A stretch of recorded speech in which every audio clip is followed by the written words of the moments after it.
கத்த நல்லவர். ஆமென் சொல்லுங்க பாப்போம். எதை பிரியப்படுத்துகிறேன்? மனுஷனை பிரியப்படுத்தவா? ஆண்டவர் ஒரு வார்த்தையை சொன்னார்னா, சவுலை விட மோசமான பாவம் பண்ணவங்க தாவீது. சவுலை விட ரொம்ப திருடுனான், கொள்ளையடிச்சான், வேசித்தனம் பண்ணினான், கொள்ளையடிச்சான். ஆண்டவருக்கு என்னென்னலாம் பிடிக்காத எல்லா காரியத்தையும் செஞ்சுட்டான். ஆனாலும் ஆண்டவர் சொல்றார், இவன் என் இருதயத்துக்கு ரொம்ப ஏற்றவன். ஏன் தெரியுமா?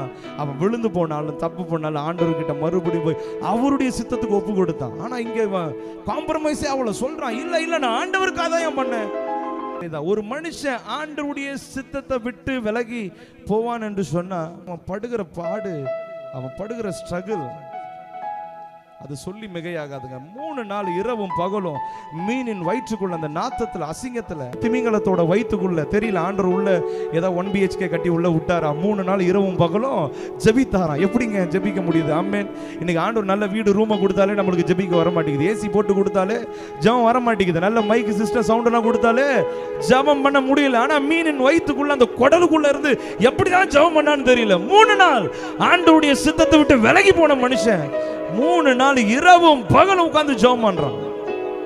திரும்ப சொல்றேன், உங்களை ஆண்டவர் மீட் எடுப்பாருங்க. அவர் சித்தத்தை விட்டு வெளியே போகும் பொழுது சில அடிகள் பயங்கரமா இருக்கும், சில பாடுகள் அதிகமா இருக்கும். ஆனாலும் ஆண்டவருடைய சித்தத்தை அறிந்து கொள்ளணும்.